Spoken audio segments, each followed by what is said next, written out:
हालात फ़ौरन ठीक हो जाएंगे? नहीं, 2021 भी तकरीबन ऐसा ही गुजरेगा जैसा 2020 गुजरा। वैक्सीन आ चुका, लेकिन वैक्सीन की कोई ज़मानत नहीं है कि ये इंसान को ठीक कर देगा।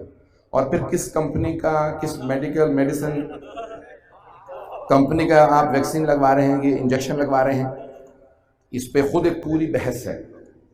और ये पाकिस्तान में नहीं है, यूरोप अमेरिका में जाके देख लीजिए। हॉलैंड की 87,000 नर्सों ने इनकार कर दिया, हम गिनी पिग नहीं हैं, हम ये वैक्सीन नहीं लगवाएंगे। कभी आप सारे कोरोना वायरसों की देखभाल कर रही हैं, लगवा लीजिए सब, नहीं ये इंजेक्शन हमें नहीं लगेगा। जब तक जमानत नहीं देते कि इसके बाद कोरोना वायरस नहीं होगा तब तक हम नहीं लगवाएंगे। का जमानत कोई नहीं दे सकता। जब जमानत नहीं दे रहे हो तो फिर इंजेक्शन किस बात का? ये जितनी बड़ी बड़ी बातें हो रही हैं, तो ये 2021 भी इन्हीं हालात से गुजरेगा। इक़्तिसादी हालात और बदतर होंगे। गरीब ममालिक के अंदर बहुत से खाने पीने की अशिया खुर्दनोश, उसमें किल्लत आ जाएगी और कीमतें बहुत ज़्यादा बढ़ भी सकती हैं। मैं कुछ सब बातें नहीं कहना चाहता, ना परेशान करना चाहता हूँ, सिर्फ आपको सिखाना चाहता हूँ कि अपने आप को तैयार रखें। नजात की सिर्फ एक किलीद है, एक कुंजी है, एक चाबी है, वो है वाबस्तगी मोहम्मद वाले मोहम्मद से। ईमान को थामे रखें, अपने ईमान को मजबूत रखें। सुनेंगे, बर्दाश्त करेंगे, मैं और कुछ बयान करूं। फिर उसके बाद ये सब कुछ लाया गया है एक नया दुनिया के अंदर निजाम लाने के लिए। सियासी नया निजाम आएगा दुनिया में इसके बाद। अब वो कब आता है? और नई दुनिया नहीं बनेगी जो 20, 30 साल, 40, 50 साल बाद होने वाला था, वो आइंदा 5 से 10 साल में सब कुछ हो जाएगा। यानी जो दुनिया में इक़्तिसादी तब्दीलियाँ आने वाली थी, इकोनॉमिकल चेंजेस, पॉलिटिकल तब्दीलियाँ, जो दुनिया में सियासी तब्दीलियाँ आने वाली थी कि आइंदा चीन दुनिया के इक़्तिसाद का फैसला करेगा, ये सब कुछ वैसा ही होगा जैसा पहला होने वाला था।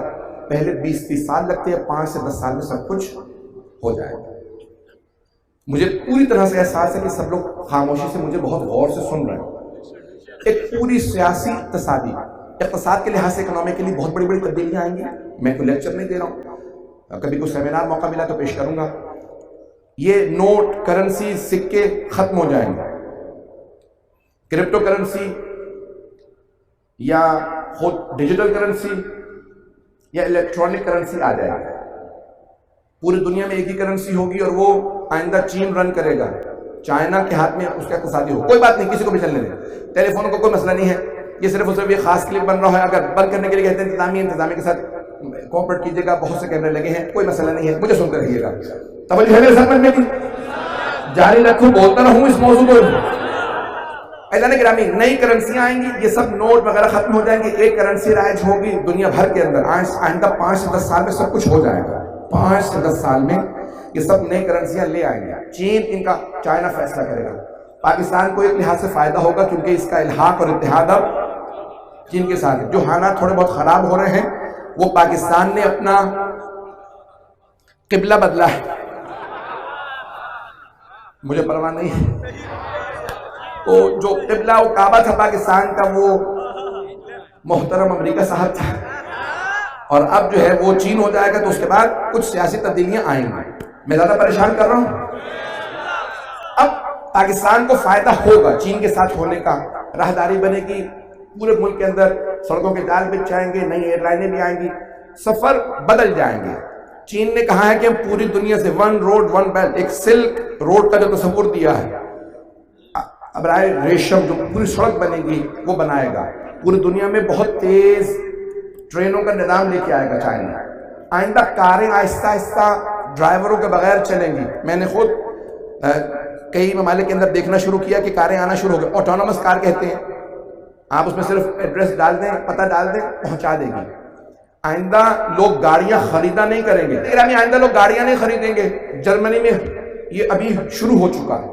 मैं जब जर्मनी गया तो मैंने खुद देखा है कि आप एयरपोर्ट से उतरे, साहब मुझे लेने आए, मैंने उनसे कहा भाई सामान आपने ले लिया है? चल चल के थक गया हूँ, कहाँ जा रहे हैं? कभी गाड़ी दूर है। उन्होंने मोबाइल निकाला, गाड़ी पे लगाया, दरवाजा खुल गया। ये क्या है? मौलाना गाड़ी मेरी नहीं है, मैंने हायर की है, फोन पे कोड मौजूद है, लगाया है, दरवाजा खुल गया। अंदर चाबी मौजूद, स्टार्ट की, इलेक्ट्रिक जो लगा हुआ था उसके ऊपर मीटर, उसको फौरन उतारा, जिस जगह पे मुझे लेके जाना था वहां उतारा, सामने पार्किंग मौजूद थी, वहां पे गाड़ी पार्क कर दी। आइंदा लोग गाड़ियां नहीं खरीदेंगे, इस तरह से गाड़ियां चलेंगी बगैर ड्राइवर के, दुनिया के अंदर हर 10,000 में से एक गाड़ी का हादसा होता है, आइंदा वो चैलेंज कर रहे हैं हर 10 लाख में एक गाड़ी का हादसा होगा।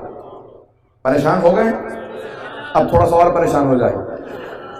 और लोग तंग कंजेस्टेड आबादियों में नहीं रहेंगे, दूर दूर चले जाएंगे। अभी नई जो टेक्नोलॉजी आ रही है, जो मुख्तलिफ ऐप्स लाए जा रहे हैं, जैसे जूम है, आहिस्ता आहिस्ता सब चीजें, नौकरियां, मुलाजमतें, सब कुछ कंप्यूटराइज हो जाएंगी। लोग बाकायदा अपने ऐप के जरिए, अपने फोन के जरिए, अपने कंप्यूटर के जरिए, लैपटॉप के जरिए अपने सारे के सारे काम करेंगे। पढ़ाई भी वहीं होगी और तालीम भी वहीं होगी, नौकरियां भी वहीं होंगी। बहुत ज्यादा 80% ऐसी नौकरियां इजाद होंगी जो अभी नहीं है आइंदा 5 से 10 साल में।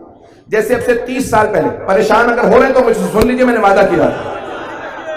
अब से 30 साल पहले अगर कोई कहता कि कोडक कंपनी थी जापान की, फिल्म बनाते थे, कैमरे होते थे जिसके अंदर, अब नए बच्चे नहीं समझेंगे, पुराने वाले समझ सकते हैं हजरात। कैमरा होता था और उस कैमरे के अंदर फिल्म डलती थी, उसे फिल्म कहा जाता था। रील होती थी, तस्वीरें लेते थे, वो रील बाकायदा तस्वीरें छापने के लिए लेबोरेटरी जाती थी, फिर बाकायदा तस्वीरें निकाली जाती थी। पूरी दुनिया में 80-90% से ज्यादा रीलें कोडक कंपनी थी जापान की, वो बाकायदा इजाद करते थे। कुछ और कंपनियां भी थी, अमीर तरीन कंपनियों में थी। 1996 में बैंकरप्ट हो गई, खत्म हो गई, दिवालिया, खत्म का। क्यों? डिजिटल कैमरे आ गए, फोन आ गए, सब कुछ खत्म। आइंदा तस्वीरें लोग फोन पे देखेंगे, कंप्यूटर पे देखेंगे, छापेंगे नहीं, प्रिंट नहीं होंगे। ये ऐसे बहुत से कारोबार खत्म हो जाएंगे। अब हर मुल्क की कोशिश ये है कि नए निजाम के अंदर मेरा कुछ ना कुछ कंट्रोल होना चाहिए। बहस इस पे नहीं हो रही है कि निजाम क्या होगा, उस निजाम को चलाने वाला कौन होगा। अब तक लोग कहते रहे भाई एक दुनिया के अंदर खुदा है, उस खुदा का नाम अमेरिका है, तो अमेरिका अपने आप को खुदा मानता था। ये जुमले पेश कर रहा हूं मैं, कभी सियासी गुफ्तगू नहीं करता। आप कहेंगे एक ही दफा में इतनी कर दी है कि पाबंदियां सही लगी हैं। तो ऐसा नहीं गिरानी।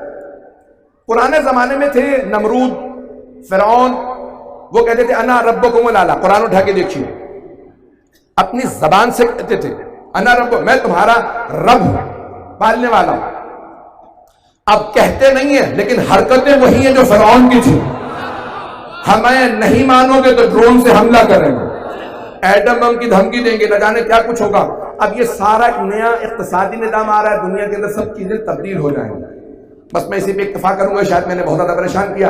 इन तमाम चीजों के अंदर अमेरिका में जो अमीर तरीन लोग हैं, एक आध का नाम लेना मेरे लिए शायद मुनासिब ना हो, क्योंकि मेरे पे काफी पाबंदियां सब अभी कई ममालिक में वीजों पे हैं। दुनिया के अमीर तरीन आदमियों से एक आदमी है जिसकी बहुत बड़ी बड़ी कंपनियां हैं। पिछले 20 साल से वो और उस जैसे लोग बहस कर रहे हैं कि दुनिया की आबादी कभी भी 7 अरब से ज्यादा नहीं हुई। दुनिया की हमेशा आबादी बढ़ती रही है और फिर कम होती रही। बढ़ती थी, जंगें होती, वबाएं फैलती, वबाएं हर 50, 60, 70, 80, 100 साल बाद वबाएं आती रही दुनिया में। और ताउन कितनी दफा आया है गुज़श्ता 500 साल में, यूरोप में, अमेरिका, एशिया, अफ्रीका में, अमेरिका में, जो लोग मर गए। मीजल्स आए, न जाने कौन कौन सी बीमारियां के लोग उनसे मरे। सुनेंगे? तो जाने ग्रामीण तमाम बीमारियों से लोग मरते हैं, सब कुछ होता है। तो वहां एक अमेरिका में बहसें चल रही थी। मैं 1998 से 1998 से मैं अमेरिका मुसलसल जा रहा हूं मजालिस के लिए। तो इल्मी हल्कों में बहस वहां पे चलती थी कि दुनिया की आबादी बहुत ज्यादा बढ़ गई है, हमें दुनिया की 70% आबादी कम करने की जरूरत है, क्योंकि जमीन पे वसाइल नहीं। तो वहां पे जो खुदा को नहीं ना मानता, वो ना उसे रज़ाक मानता है, ना उसे करीम मानता है, ना उसे सत्तार मानता है। तो अल्लाह अता करने वाला है। मैंने ज़हमत को तमाम किया, मैं जनाब सैयदा से मुतालिक जुमले पेश करूं तो ये तमाम वो चीज़ें कहते थे 70% आबादी कम करो। आबादी कम करने के तरीके क्या हैं? जंगें, वबाएं और बहुत सी चीज़ें जो मेंबर के लायक नहीं है कि उनको यहाँ से बयान किया जाए, कि दुनिया में लोग शादियाँ ना करें ताकि औलादें ना हो, और बहुत सी अखलाकी बीमारियाँ जो दुनिया में राइज की गई ताकि दुनिया की आबादी को काबू किया जाए। आबादी ज़्यादा कहाँ पड़ रही है? एशिया के कुछ ममालिक में और अफ्रीका में। तो इन मुल्कों में ज़्यादा बीमारियाँ होनी चाहिए। बीमारियों के अलावा इनके इक़्तिसाद को ख़राब करना चाहिए, हुक्मरानों को ख़रीदना चाहिए कि इनको तालीम न दें। ये इतने कमज़ोर हो कि जो हम जो कहते हैं वो माने, इनको इतना कमज़ोर कर दें। अगर अमेरिका के अंदर गंदुम की काश्त ज़्यादा हो जाए तो अफ्रीका के लोग भीख मांगते रहें कि गंदुम ज़्यादा हो गई है। ये 4000 टन, 4 लाख टन गंदुम जो ज्यादा हुई है हमें दे दो, हम भूखे हैं। तो कहा नहीं, गंदुम की कीमत कम हो जाएगी, समंदर में डाल दो, खिलाएंगे नहीं। ये जितना दूध या पनीर ज्यादा हुआ सब समंदर में, बहरे उक़यानुस में गिरा दिया जाए, लेकिन हम कीमतों को अपने काबू में रखेंगे। मैंने आज सब कुछ कह दिया। अज़ान गिरामी, जब जनाब अमीर ने कहा है कि हक को लोगों तक पहुंचाना हम पे लाजिम और ज़रूरी है, तो ऐसे बहुत से और मसाइल हैं। जिंदगी नहीं मौका मिला तो कल कुछ मुकम्मल करूंगा बातों को। आज जनाब सगीला की मैं बात को आगे पहुंचा दूँ फज़ाइल को। अगर मजमा फिर भी सुनना चाह रहा है तो बावाज़ बुलंद सलवात।